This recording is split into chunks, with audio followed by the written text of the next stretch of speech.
Bismillahirrahmanirrahim. Assalamualaikum warahmatullahi wabarakatuh. Innal hamdalillah wassalatu wassalamu ala Rasulillah wa ala alihi wa ashabihi wa mawalah wala haula wala quwata illa billah, amma ba'du.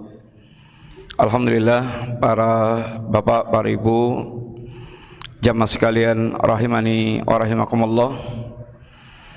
Sebelum kita melanjutkan apa yang biasa kita sampaikan, pembahasan berkaitan dengan dasar-dasar dalam kita belajar agama atau belajar agama dari dasar, maka ikut mengingatkan berkaitan dengan kehadiran bulan Dzulhijjah yang hanya tinggal 10 harinya, hanya tinggal beberapa hari, hari Rabu, besok, Kamis, dan Jumat. Maka kita diingatkan hadits Nabi agar betul-betul kita mengagungkan kedatangan hari khususnya 10 awal di awal bulan Dzulhijjah. Dan seberapa pengagungan kita terhadap hari-hari itu sangat berkaitan dengan sejauh mana ketakwaan kita, keimanan kita kepada Allah. Karena sungguhnya pengagungan kita kepada apa yang diagungkan Allah merupakan alamat ketakwaan seorang hamba kepada Allah Ta'ala. Wa ma yu'adzim sya'airallah fa innaha min taqwal qulub. Barang siapa mengagungkan syiar agama Allah, ini adalah tanda adanya ketakwaan dalam hati dia. Bapak sekalian, khususnya pada tanggal 9 Dzulhijjah, hari yang super istimewa dari 10 hari yang disebutkan Nabi secara umum, ma min ayyamin al-amalu salih fihinna ahabbu ilallah min hadhil ayyam. Tidak ada amal saleh yang lebih dicintai Allah dibandingkan amal saleh yang dilakukan pada 10 awal bulan Dzulhijjah. Bahkan ditegaskan oleh Nabi, oleh para sahabat Nabi, walal jihad fisabilillah ya Rasulullah, walal jihad fisabilillah, walaupun termasuk jihad fisabilillah. Ini menunjukkan betapa sangat agungnya 10 awal bulan Dzulhijjah. Maka jangan sampai sekalian kita menganggap sama hari-hari itu dengan hari-hari yang lain. Ini menunjukkan ketidakfahaman kita tentang apa yang dimuliakan oleh Allah Ta'ala. Karena sungguhnya kualitas umur kita sangat berkaitan dengan sejauh mana kita perhatian dengan hari-hari yang Allah utamakan. Umur kita hanya 60-70 tahun kata Nabi, tetapi bisa nilainya ribuan tahun ketika kita menggunakan kesempatan hari-hari istimewa yang dipilihkan oleh Allah Subhanahu wa taala, semisal Lailatul Qadar, semisal 10 hari awal bulan Dzulhijjah.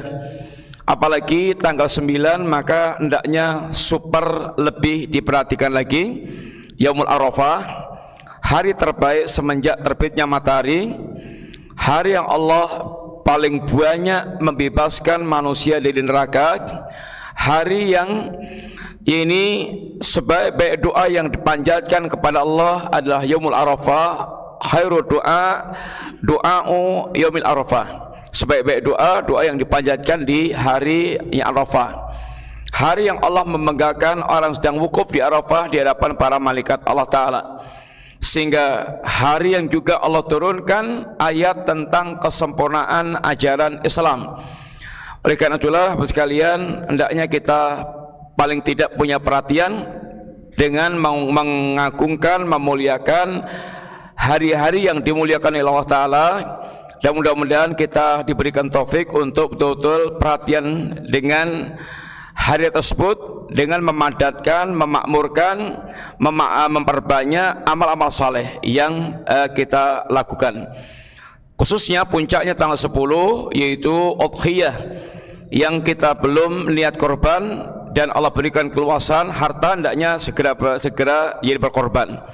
Karena Nabi kita mengatakan man kana lahu sa'atun wa lam yudhahi fala yaqrabanna musallana. Barang siapa yang Allah berikan kelebihan harta tapi dia tidak berkorban, tidak menyembelih hewan korban, jangan mendekat ke musala kami. Dan insyaallah keterangan sudah sangat banyak, hanya kita ikut mengingatkan supaya jangan sampai kita terlena, lupa, dan kemudian tidak perhatian bahwa ini hari yang sangat mulia yang Allah betul-betul mendidik kita untuk semangat beramal dan juga semangat menjauhkan segala hal yang diharamkan oleh Allah Ta'ala. Mudah-mudahan pengagungan kita dengan Dzulhijjah ini sebagaimana pengagungan kita dengan Ramadan, sehingga ada rasa gereng dengan Ramadan, maka muslimin hendaknya punya gereng dengan rasa bulan Dzulhijjah seperti ini. Ini yang banyak dilupakan oleh kaum muslimin, sehingga seringnya dianggapnya biasa-biasa saja. Ini karena ini kurang fahamnya tentang apa yang disampaikan Nabi berkaitan kemuliaan, yakni khususnya 10 awal bulan Dzulhijjah. Kita melanjutkan pembahasan kita masih berkaitan dengan dunia syaitan, dan kita bahas bagaimana cara kita menyelamatkan dari permusuhan syaitan. Terakhir pembahasan kita adalah bahwasanya permusuhan syaitan itu bahkan semenjak kita lahir sampai kita nanti detik-detik menjelang kematian. Syaitan akan pernah melepaskan untuk menyesatkan kita dari jalan Allah Subhanahu wa taala. Maka yang syaitan makhluk yang tidak kelihatan oleh mata kita, kalkulasinya pasti kita akan KO, tetapi Allah ingatkan inna kaida syaitani kana dha'ifa. Maka syaitan itu sangat lemah sekali. Tapi kalau kita punya senjata, jika kita punya senjata yang yaitu betul-betul membentengi kita, maka syaitan makarnya sangat lemah. Di antara senjata ampuh untuk menghadapi syaitan, yang pertama adalah al-ikhlasuddin, al-ikhlasulillah. Bagaimana kita menjadi hamba Allah yang mengikhlaskan agama semata-mata untuk Allah Ta'ala. Mengikhlaskan agama untuk Allah artinya kita menjadi hamba Allah yang bertauhid, menjadi hamba Allah yang betul-betul membersihkan dari segala macam bentuk kesyirikan. Termasuk kesyirikan adalah dalam bentuk syirkun asghar, yaitu riya. Keikhlasan ini akan menjadikan kita akan selamat dari tipu daya syaitan. Orang yang mereka tidak ikhlas akan sangat gampang untuk dibelak-belakkan oleh syaitan, diumbang-ambingkan syaitan, karena dia dari awal tidak memiliki niat yang lurus. Ini yang dikatakan oleh syaitan. Syaitan sendiri yang telah menegaskan di hadapan Allah Subhanahu wa taala.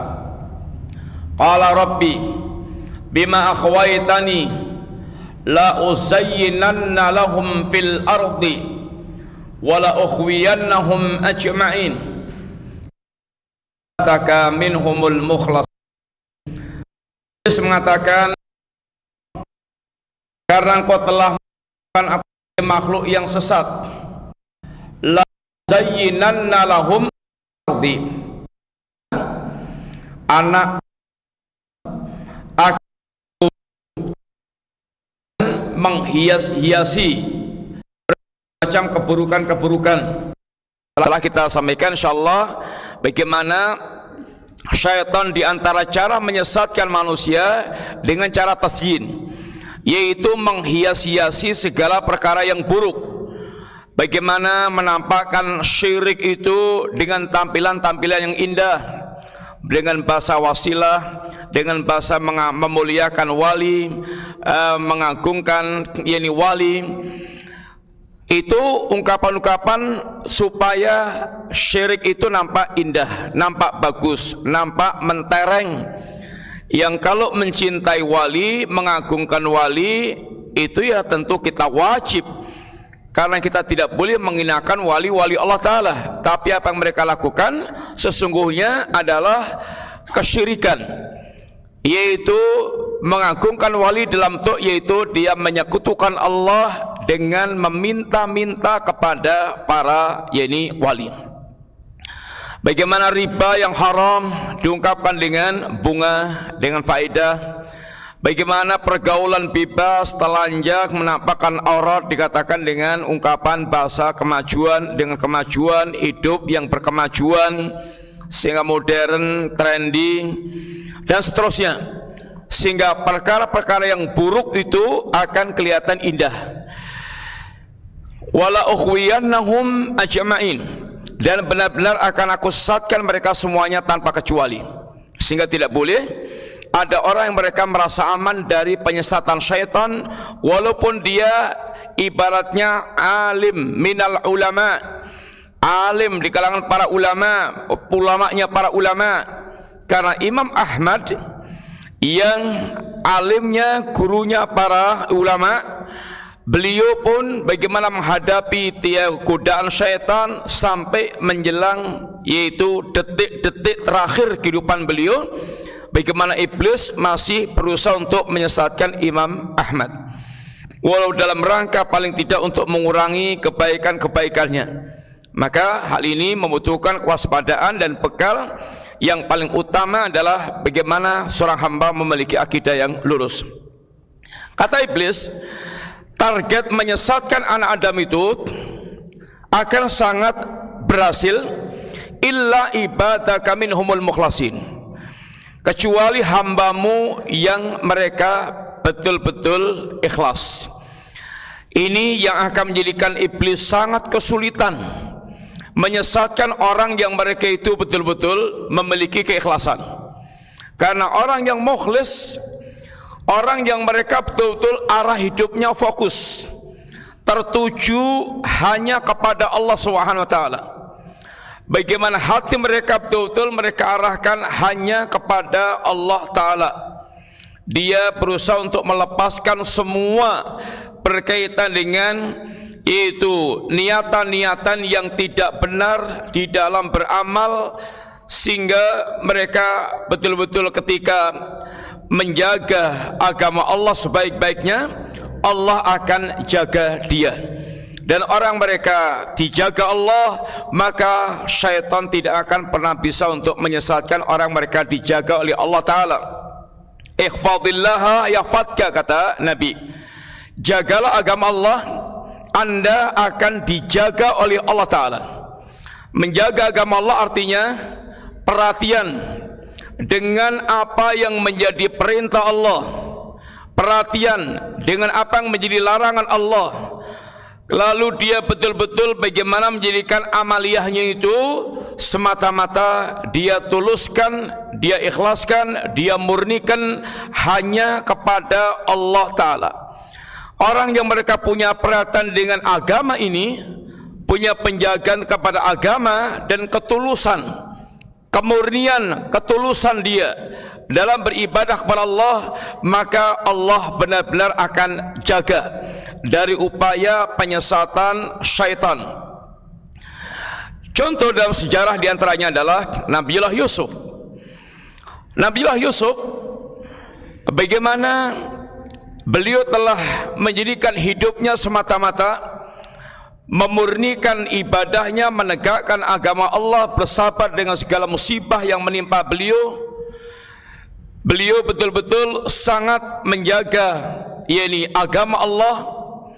Maka ketika beliau dihadapkan dengan fitnah dahsyat, fitnah yang super dahsyat bagi seorang seperti Nabi Yusuf, Allah Subhanahu wa taala selamatkan dari bencana ajakan berzina oleh wanita pejabat waktu itu. Dan itu disebabkan karena Yusuf adalah hamba Allah yang selama ini mewujudkan keikhlasan di dalam beragama. Antum bisa bayangkan bagaimana gejolaknya Yusuf saat itu. Al-Imam Ibnu Qayyim menggambarkan suasana kejiwaan Yusuf. Yang pertama, beliau adalah pemuda Yang pemuda itu secara umum syahwatnya tentu meledak-ledak, berbeda dengan sudah usia 70, 80. Yang kedua, beliau masih lajang, pemuda yang belum beristri, sehingga tingkat kepenasarannya dengan nikmat yang satu ini tentu jauh lebih besar dibandingkan dengan yang sudah beristri. Yang ketiga, Yusuf adalah pemuda perantau, bukan kampung aslinya.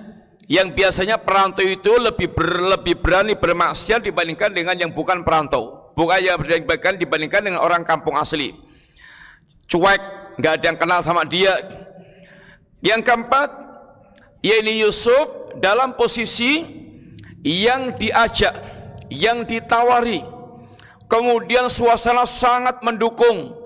Semua pintu telah dikunci oleh Yulaikha. Lalu minta maaf, Yulaikha dalam keadaan berat bagaimana mengajak Nabiullah Yusuf. Tetapi bagaimana Allah SWT menyelamatkan Yusuf dari dahsyatnya fitnah pada saat itu.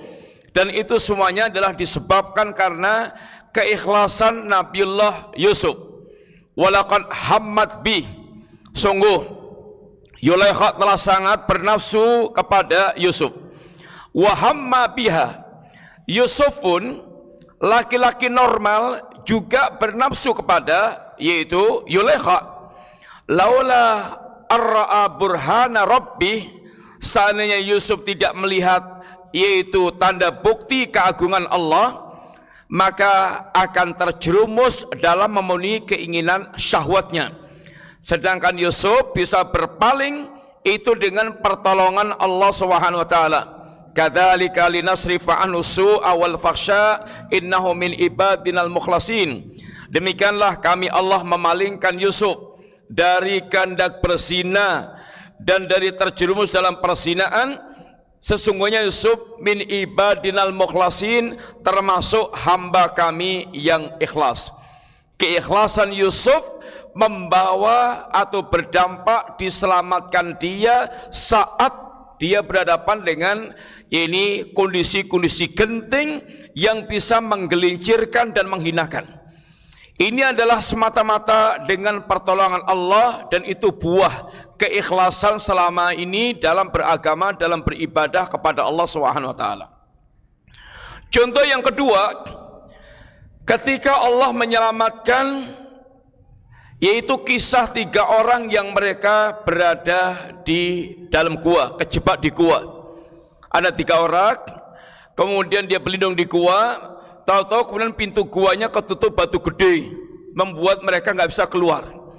Lalu mereka memerintahkan masing-masing berdoa kepada Allah dengan menyebutkan amal yang kira-kira pernah dilakukan dan paling ikhlas, untuk dijadikan sebagai tawasul, wasilah untuk berdoa kepada Allah Ta'ala. Maka akhirnya 3 orang ini masing-masing berdoa kepada Allah dengan bertawasul menyebutkan amal saleh yang dikira paling ikhlas dilakukan. Yang pertama bertawasul dengan berbakti kepada orang tua. Dia ceritakan, ya Allah, saya dulu memiliki orang tua. Setiap kali saya pulang selalu saya bawakan perahan air susu. Satu saat saya terlambat, orang tuaku sudah tertidur, dan sehari itu, malam itu aku tetap utamakan kedua orang tuaku. Tidak akan aku berikan minum kecuali orang tuaku telah ini meminumnya. Dia tunggu sampai bangun. Sedangkan malam itu keluargaku merengek-rengek, tapi aku tidak ingin yaitu mendahulukan atau tidak ingin saya mengalahkan orang tuaku.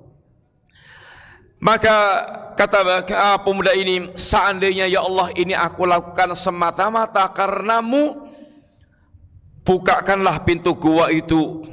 Terbukalah sedikit tetapi belum bisa untuk keluar.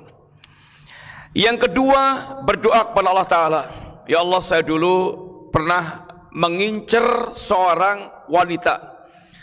Setiap kali aku ingin menikmatinya selalu ditolak. Satu saat datang musim paceklik, wanita ini pun kemudian datang kepadaku dan membutuhkan harta atau uang dariku. Maka aku berikan uang kepadanya dengan syarat aku bisa menikmati wanita ini. Singkat cerita, saat kemudian laki-laki ini ibaratnya ember tinggal masuk sumur, maka sang wanita mengatakan, ittaqillaha la tubdil hatam illa bihaqqiha. Wahai sang pemuda, bertakwalah Anda kepada Allah, jangan engkau pecahkan cincin kecuali dengan haknya. Maka kalimat ittaqillah itu seakan menggoncang syahwat sang pemuda, seakan-akan syahwat yang sedang memuncak bagaikan gunung itu langsung runtuh dengan kalimat ittaqillah. Ya Allah, seandainya ini aku lakukan semata-mata karenamu, maka bukakan pintu gua itu. Terbukalah pintu gua, tetapi belum bisa untuk keluar pula. Sampai yang ketiga berdoa kepada Allah, ya Allah, saya dulu memiliki karyawan, satu saat dia pergi belum mengambil gajinya. Lalu gaji sang karyawan ini aku kembangkan sampai kemudian menjadi satu lembah kambing. Satu saat datanglah karyawan itu untuk mengambil gajinya.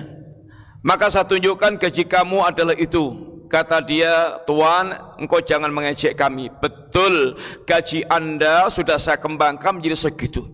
Seandainya karyawan ini datang dikasih gaji seperti gaji dia dulu, dia nggak tahu.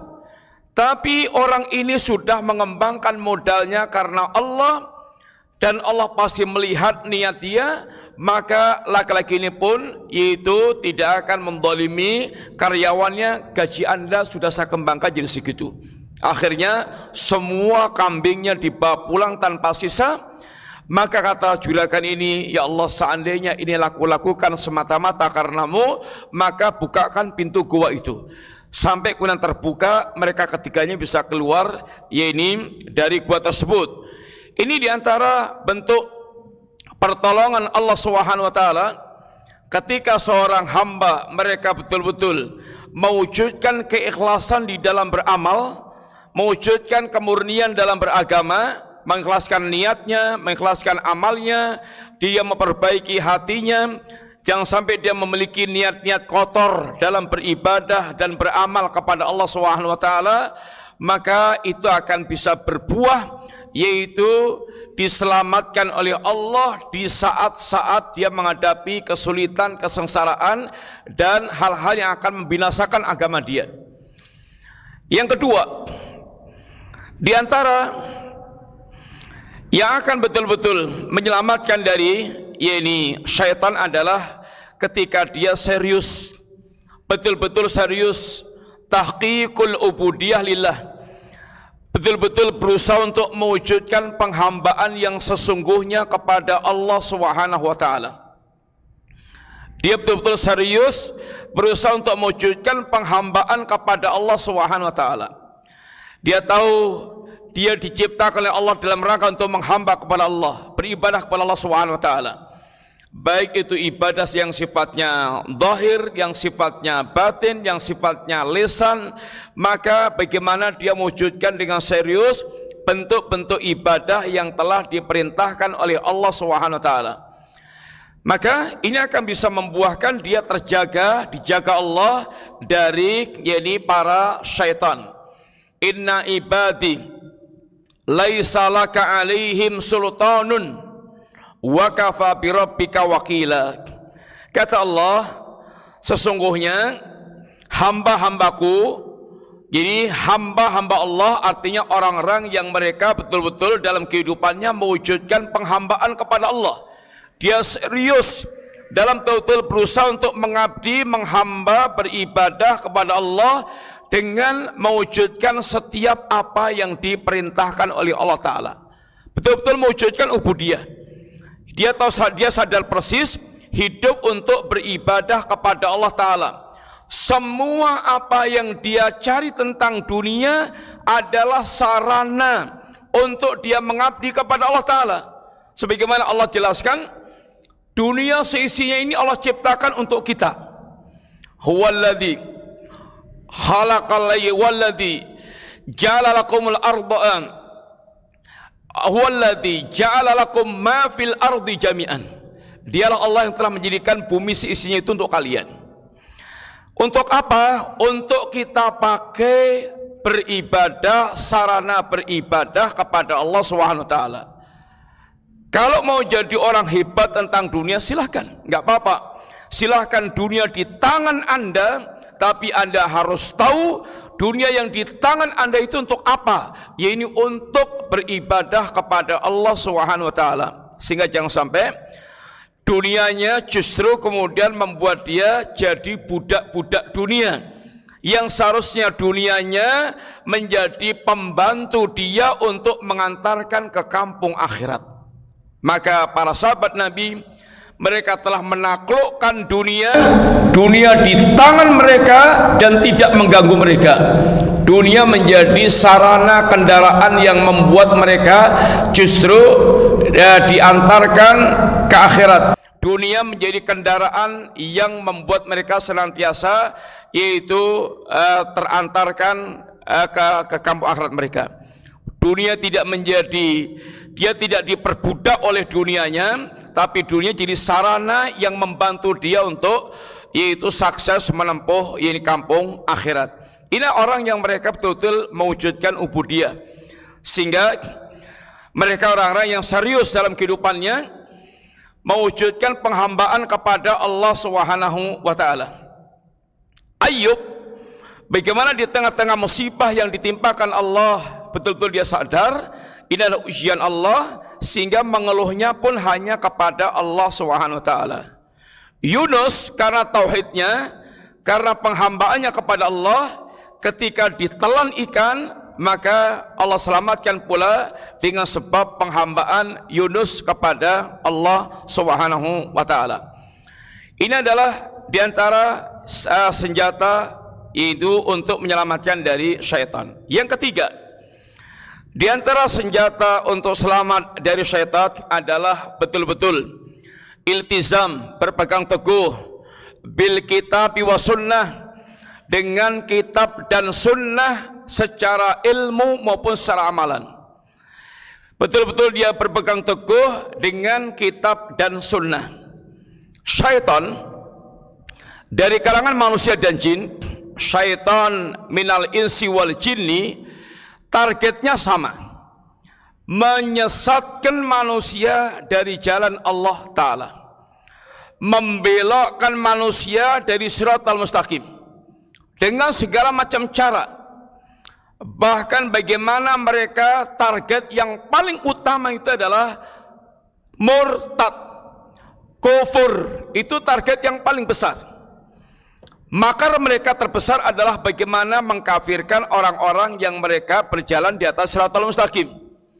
Wattu lau takfuruna kama kafaru fatakununa sawa. Mereka itu sangat amat ingin sekali seandainya kalian kafir sebagaimana mereka kafir, sehingga Anda dengan mereka itu sama. Dan itu akan mereka siapkan segala macam trik dan strateginya. Akan dia siapkan berapapun dana yang dibutuhkannya. Bahkan digambarkan oleh Allah Ta'ala, makar-makar mereka itu kayak bisa menjebol gunung.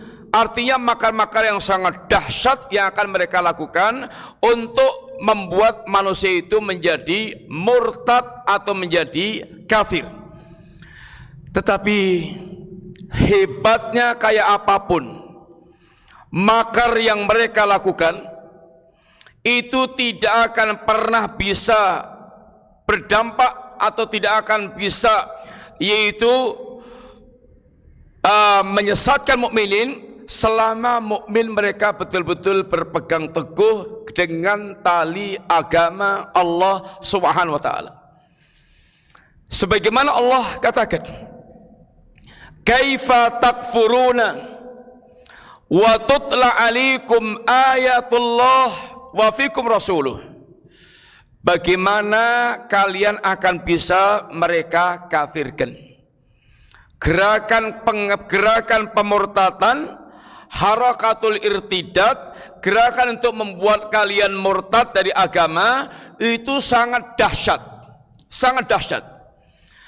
Mereka akan melakukan yang namanya al-ghazwul fikri, yaitu perang pemikiran, untuk benar-benar yaitu meluluh lantakkan pemikiran yaitu kaum muslimin, agar tidak ada lagi kehidupan pemikiran mereka.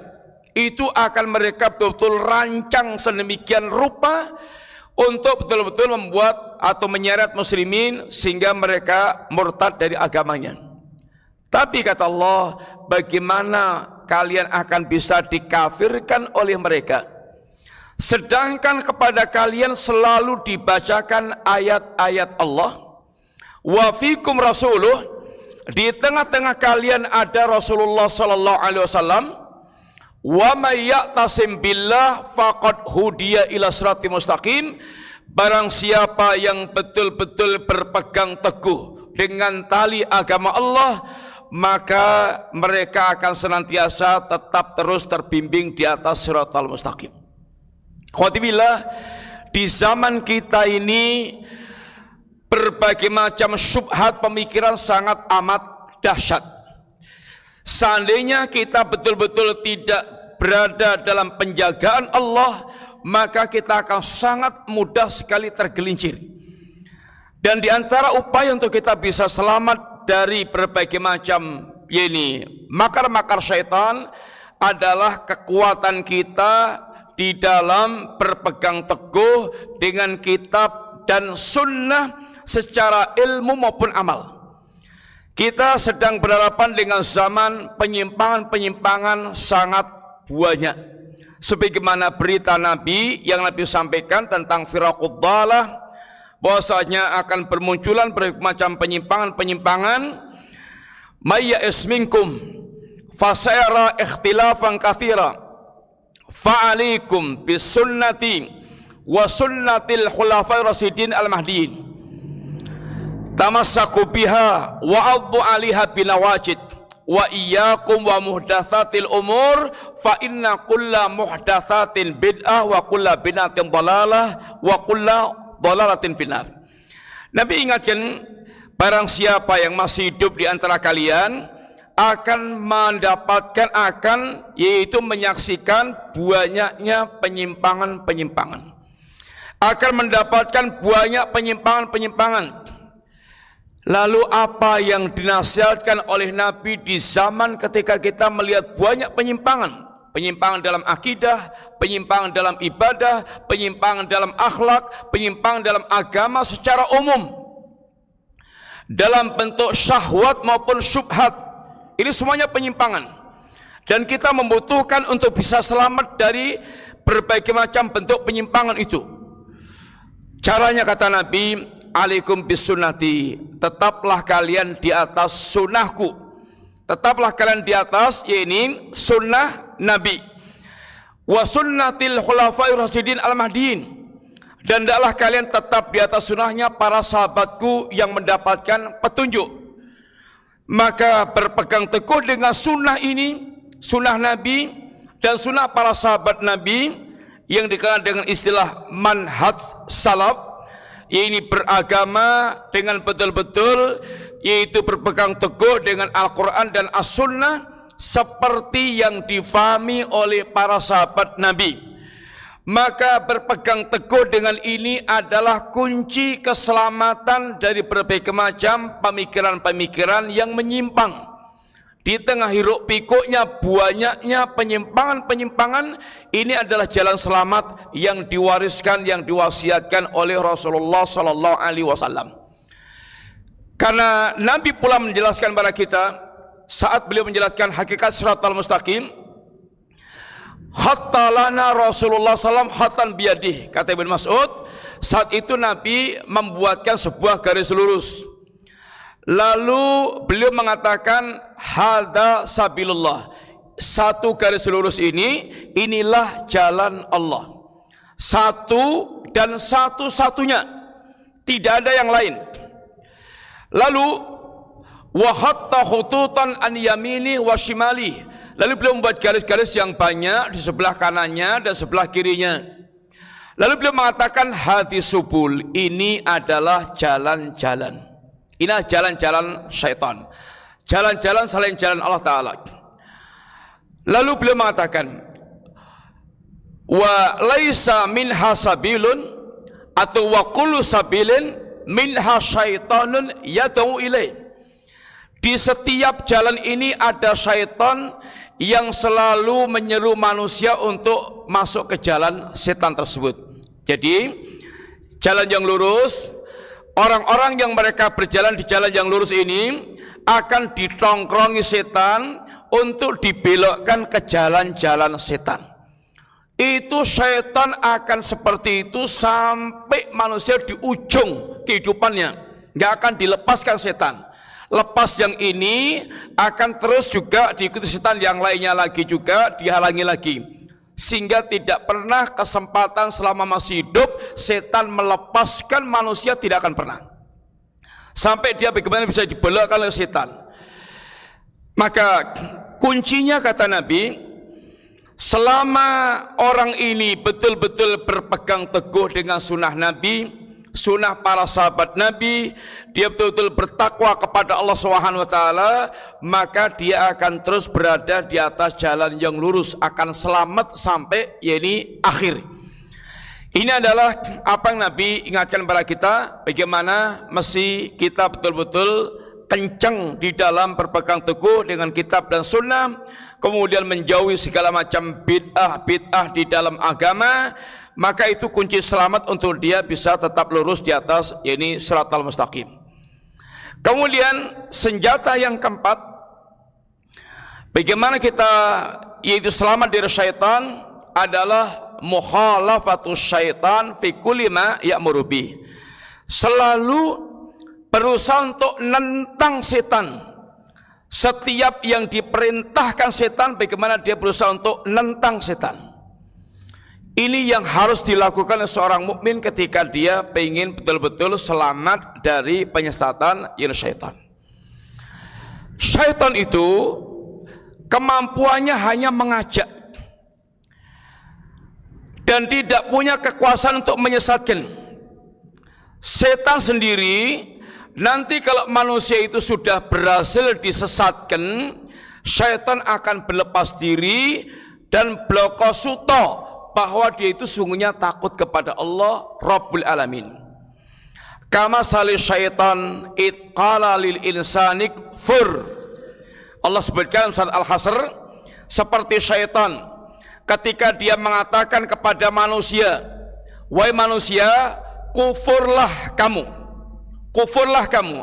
Artinya dia akan mengadakan gerakan-gerakan bagaimana manusia itu menjadi kafir.